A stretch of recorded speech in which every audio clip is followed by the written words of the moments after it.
بسم اللہ الرحمن الرحیم۔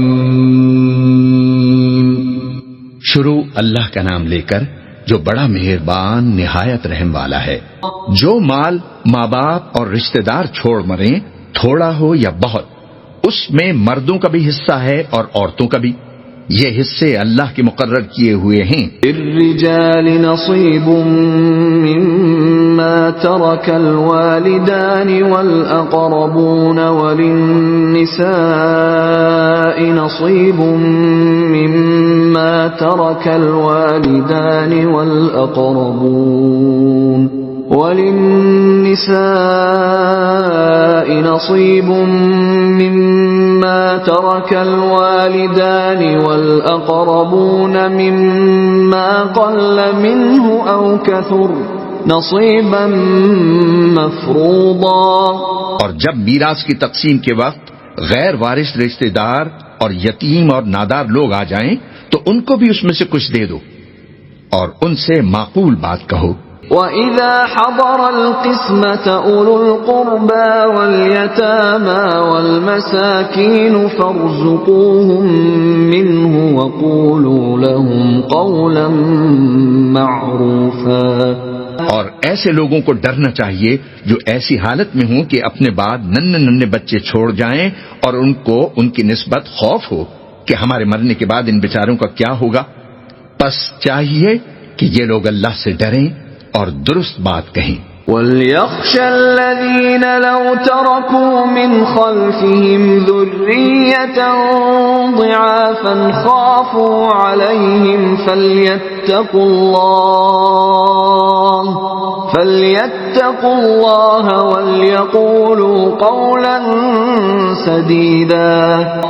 جو لوگ یتیموں کا مال ناجائز طور پر کھاتے ہیں وہ اپنے پیٹ میں آگ بھرتے ہیں اور ضرور دوزخ میں ڈالے جائیں گے۔ ان الذين يأكلون اموال اليتامى ظلما انما يأكلون في بطونهم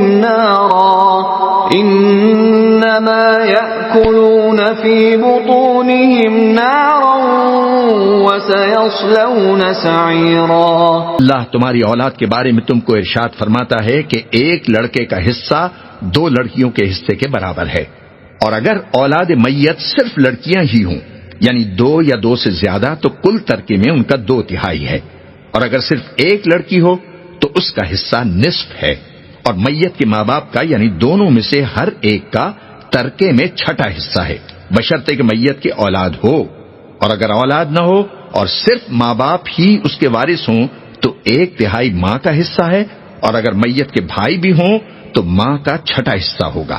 اور یہ تقسیم ترکہ میت کی وصیت کی تعمیل کے بعد جو اس نے کی ہو یا قرض کے ادا ہونے کے بعد جو اس کے ذمے ہو عمل میں آئے گی۔ تم کو معلوم نہیں کہ تمہارے باپ دادوں اور بیٹوں پوتوں میں سے فائدے کے لحاظ سے کون تم سے زیادہ قریب ہے۔ یہ حصے اللہ کے مقرر کیے ہوئے ہیں اور اللہ سب کچھ جاننے والا ہے، حکمت والا ہے۔ يوصيكم الله في أولادكم للذكر مثل حظ الأنثيين فإن كن نساء فوق 2 فلهن ثلثا ما ترك وإن كانت واحدة فلها النصف وَلِأَبَوَيْهِ لِكُلِّ وَاحِدٍ مِّنْهُمَا السُّدُسُ مِمَّا تَرَكَ إِن كَانَ لَهُ وَلَدٌ فَإِن لَّمْ يَكُن لَّهُ وَلَدٌ وَوَرِثَهُ أَبَوَاهُ فَلِأُمِّهِ الثُّلُثُ فَإِن كَانَ لَهُ إِخْوَةٌ فَلِأُمِّهِ السُّدُسُ من بعد وصية يوصي بها أو دين آباؤكم وأبناؤكم لا تدرون أيهم أقرب لكم نفعا فريضة من الله إن اللہ کان علیما حکیما. اور جو مال تمہاری بیویاں چھوڑ مریں اگر ان کی اولاد نہ ہو تو اس میں سے نصف تمہارا ہے. پھر اگر ان کی اولاد ہو تو ترکے میں تمہارا حصہ چوتھائی ہے. لیکن یہ تقسیم وصیت کی تعمیل کے بعد جو انہوں نے کی ہو یا قرض کے ادا ہونے کے بعد جو ان کے ذمے ہو کی جائے گی. اور جو مال تم مرد چھوڑ مرو اگر تمہارے اولاد نہ ہو تو تمہاری عورتوں کا اس میں چوتھا حصہ ہے. پھر اگر تمہاری اولاد ہو تو ان کا 8واں حصہ ہے. یہ حصے تمہاری وصیت کی تعمیل کے بعد جو تم نے کی ہو اور ادائے قرض کے بعد تقسیم کیے جائیں گے. اور اگر ایسے مرد یا عورت کی میراث ہو جس کے نہ باپ ہو نہ بیٹا مگر اس کے بھائی یا بہن ہو تو ان میں سے ہر ایک کا 6واں حصہ ہے. اور اگر ایک سے زیادہ ہوں تو سب 1/3 میں شریک ہوں گے. یہ حصے بھی بعد ادائے وصیت و قرض بشرطے کہ ان سے میت نے کسی کا نقصان نہ کیا ہو تقسیم کیے جائیں گے. یہ اللہ کا فرمان ہے اور اللہ نہایت علم والا ہے، بردبار ہے. وَلَكُمْ نِصْفُ مَا تَرَكَ أَزْوَاجُكُمْ إِن لَّمْ يَكُن لَّهُنَّ وَلَدٌ فَإِن كَانَ لَهُنَّ وَلَدٌ فَلَكُمُ الرُّبُعُ مِمَّا تَرَكْنَ مِن بَعْدِ وَصِيَّةٍ يُوصِينَ بِهَا أَوْ دَيْنٍ وَلَهُنَّ الرُّبُعُ مِمَّا تَرَكْتُمْ إِن لَّمْ يَكُن لَّكُمْ وَلَدٌ فَإِن كَانَ لَكُمْ وَلَدٌ فَلَهُنَّ الثُّمُنُ مِمَّا تَرَكْتُمْ مِن بَعْدِ وَصِيَّةٍ تُوصُونَ بِهَا أَوْ دَيْنٍ وَإِن كَانَ رَجُلٌ يُورَثُ كَلَالَةً أَوْ امْرَأَةٌ وَلَهُ أَخٌ أَوْ أُخْتٌ فَلِكُلِّ وَاحِدٍ مِّنْهُمَا السُّدُسُ فَإِن كَانُوا أَكْثَرَ مِن ذَلِكَ فَهُمْ شُرَكَاءُ فِي الثُّلُثِ من بعد وصية يوصى بها أو دين غير مضار وصية من الله والله عليم حليم. یہ تمام احکام اللہ کی حدیں ہیں اور جو شخص اللہ اور اس کے پیغمبر کی فرما برداری کرے گا اللہ اس کو بہشتوں میں داخل کرے گا جن میں نہریں بہ رہی ہیں، وہ ان میں ہمیشہ ہمیشہ رہیں گے اور یہ بڑی کامیابی ہے. تلك حدود اللہ ومن يطع اللہ ورسوله يدخله جنات تجری من تحتها الانہار خالدین فیہا وذلك الفوز العظیم. اور جو اللہ اور اس کے رسول کی نافرمانی کرے گا اور اس کی حدوں سے نکل جائے گا اس کو اللہ دوزخ میں ڈالے گا جہاں وہ ہمیشہ رہے گا اور اس کو ذلت کا عذاب ہوگا. وَمَن يَعْصِ اللَّهَ وَرَسُولَهُ وَيَتَعَدَّ حُدُودَهُ يُدْخِلْهُ نَارًا خَالِدًا فِيهَا وَلَهُ عَذَابٌ مُهِينٌ. مسلمانوں، تمہاری عورتوں میں جو بدکاری کا ارتکاب کر بیٹھیں ان پر اپنے لوگوں میں سے 4 شخصوں کی شہادت لو. اگر وہ ان کی بدکاری کی گواہی دیں تو ان عورتوں کو گھروں میں بند رکھو یہاں تک کہ موت ان کا کام تمام کر دے یا اللہ ان کے لیے کوئی اور سبیل پیدا کرے. واللاتی یأتین الفاحشة من نسائکم فاستشہدوا علیہن 4 منکم فَإِن شَهِدُوا فَأَمْسِكُوهُنَّ فِي الْبُيُوتِ حَتَّى يَتَوَفَّاهُنَّ حتى يتوفاهن الموت أو يجعل الله لهن سبيلا. اور جو دو مرد تم میں سے بدکاری کریں تو ان کو ایذا دو، پھر اگر وہ توبہ کر لیں اور نیکوکار ہو جائیں تو ان کا پیچھا چھوڑ دو. بے شک اللہ توبہ قبول کرنے والا ہے، مہربان ہے. واللذان يأتيانها منكم فآذوهما فإن تابا وأصلحا فأعرضوا عنهما إن الله كان توابا رحيما.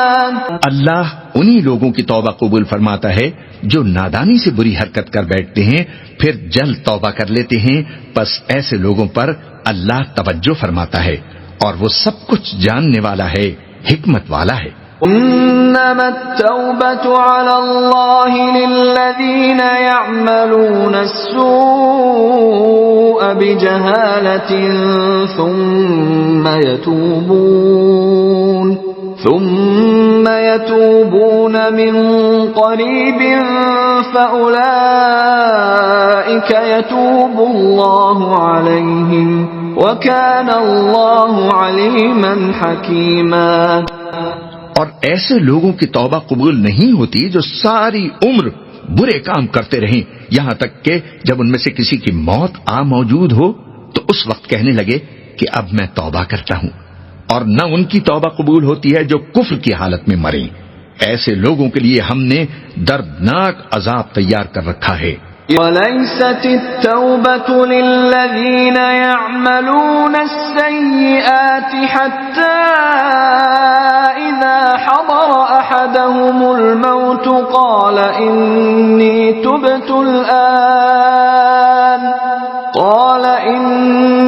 تُبْتُ الْآنَ وَلَا الَّذِينَ يَمُوتُونَ وَهُمْ كُفَّارٌ أُولَئِكَ أَعْتَدْنَا لَهُمْ عَذَابًا أَلِيمًا. مومنو، تم کو جائز نہیں کہ زبردستی عورتوں کے وارث بن جاؤ، اور دیکھنا اس نیت سے کہ جو کچھ تم نے ان کو دیا ہے اس میں سے کچھ لے لو، انہیں گھروں میں مت روک رکھنا. ہاں اگر وہ کھلے طور پر بدکاری کی مرتکب ہوں تو اور بات ہے، اور ان کے ساتھ اچھی طرح سے رہو سہو. پھر اگر وہ تم کو ناپسند ہوں تو عجب نہیں کہ تم کسی چیز کو ناپسند کرو اور اللہ اس میں بہت سی بھلائی پیدا کر دے. يا أيها الذين آمنوا لا يحل لكم أن ترثوا النساء كرها ولا تعضلوهن لتذهبوا ببعض ما آتيتموهن إلا أن يأتين بفاحشة مبينة وعاشروهن بالمعروف فإن كرهتموهن فعسى أن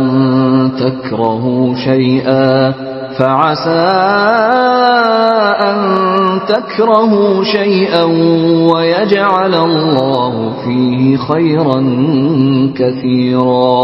اور اگر تم ایک عورت کو چھوڑ کر دوسری عورت کرنی چاہو اور پہلی عورت کو ڈھیر سنبھال دے چکے ہو تو اس میں سے کچھ مت لینا، بھلا تم بہتان لگا کر اور کھلا گناہ کر کے اپنا مال اس سے واپس لوگے. وَإِنْ أَرَدْتُمُ اسْتِبْدَالَ زَوْجٍ مَكَانَ زَوْجٍ وَآتَيْتُمْ إِحْدَاهُنَّ قِنطَارًا فَلَا تَأْخُذُوا مِنْهُ شَيْئًا أَتَأْخُذُونَهُ بُهْتَانًا وَإِثْمًا مُبِينًا.